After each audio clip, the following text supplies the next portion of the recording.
भादो मास के कृष्ण पक्ष की तृतीया को मनाई जाने वाली तीज को कजरी तीज के नाम से जाना जाता है। इसे कजरी तीज या सातुड़ी तीज के नाम से भी जाना जाता है।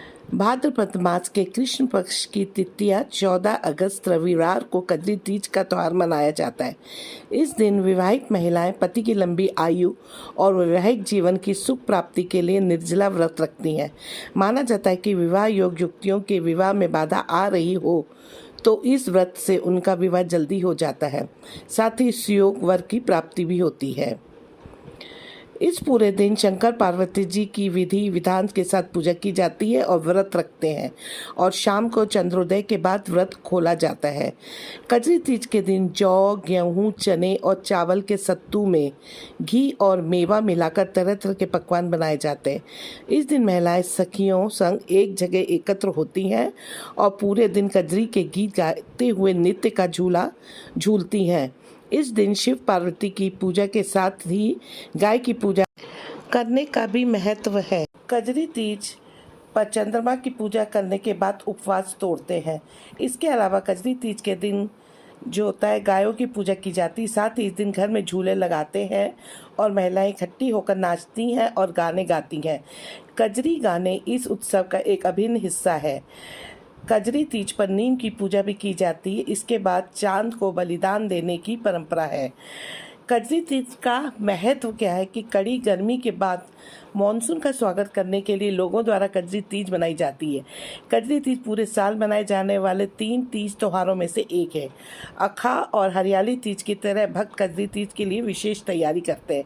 इस दिन देवी पार्वती की पूजा करना शुभ माना जाता है।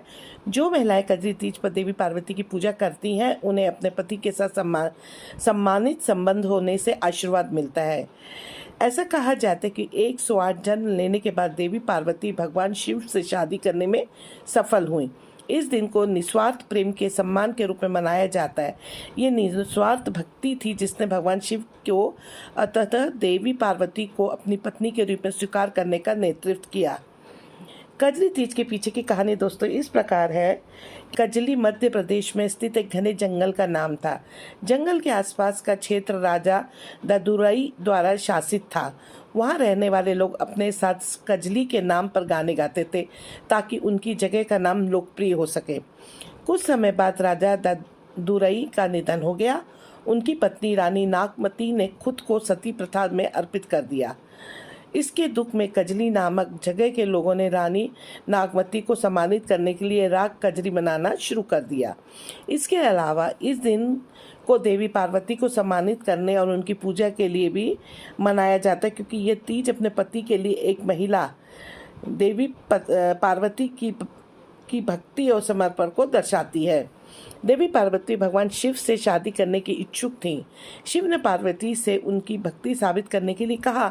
पार्वती ने शिव द्वारा स्वीकार करने से पहले 108 साल एक तपस्या करके अपनी भक्ति साबित की। भगवान शिव और पार्वती का दिव्य संग भाद्रपद महीने के कृष्ण पक्ष के दौरान हुआ था। यही दिन कजरी तीज के रूप में जाना जाने लगा। इसलिए बड़ी तीज या कजरी तीज के दिन देवी पार्वती की पूजा करने के लिए बहुत शुभ माना जाता है। तीज की एक पौराणिक व्रत कथा के अनुसार एक गांव में एक गरीब ब्राह्मण रहता था। भाद्रपद महीने की करली तीज पर उनकी पत्नी ने तीज माता का व्रत रखा। उसने ब्राह्मण से कहा कि आज मेरा तीज माता का व्रत है और आप कहीं से चने का सत्तू लेकर आइए। ब्राह्मण ने कहा, मैं सत्तू कहाँ से लाऊं?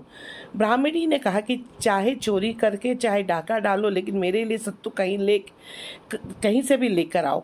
रात का समय था और ब्राह्मण घर से सत्तू लेने के लिए निकला।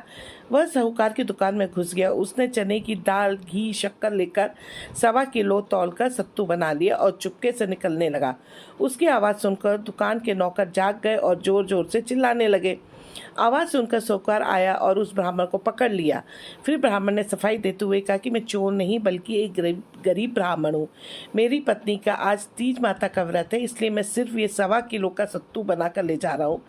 जब साहूकार ने उसकी तलाशी ली तो उसे वाकई ब्राह्मण के पास से सत्तू के अलावा कुछ नहीं मिला। साहूकार ने कहा कि आज से तुम्हारी पत्नी को मैं अपनी धर्म बहन मानूंगा। साहूकार ने ब्राह्मण को सत्तू, गहने, रुपए, मेहंदी, लच्छा और बहुत सारा धन देकर ठाट से विदा किया। सबने मिलकर कजरी माता की पूजा की। जिस तरह ब्राह्मण के दिन फिरे वैसे सबके दिन फिरे। कजरी माता की कृपा सब पर हो। कजरी तीज की पूजा विधि। इस दिन सुहागिन महिलाएं पति की लंबी आयु के लिए व्रत रखती हैं, जबकि कुंवारी कन्याएं अच्छा वर पाने के लिए ये व्रत करती हैं। सबसे पहले हमको कैसे पूजा करनी चाहिए कजरी तीज माता की, तो इसमें सबसे पहले आता है कि निमड़ी माता को जल, रोली और चावल चढ़ाएं। निमड़ी माता को मेहंदी और रोली लगाएं। माता को मोली चढ़ाने के बाद मेहंदी, काजल और वस्त्र चढ़ाएं। इसके बाद फल और दक्षिणा चढ़ाएं और पूजा के कलश में रोली से टीका लगाकर लच्छा बांधें। पूजा स्थल पर घी का बड़ा दीपक जलाएं और माता पार्वती और भगवान शिव के मंत्रों का जाप करें। पूजा खत्म होने के बाद किसी सौभाग्यवती स्त्री को सुहाग की वस्तुएं दान करनी चाहिए और उनका आशीर्वाद लेना चाहिए। रात में चंद्रमा को अर्घ्य देने के बाद ही व्रत खोलना चाहिए।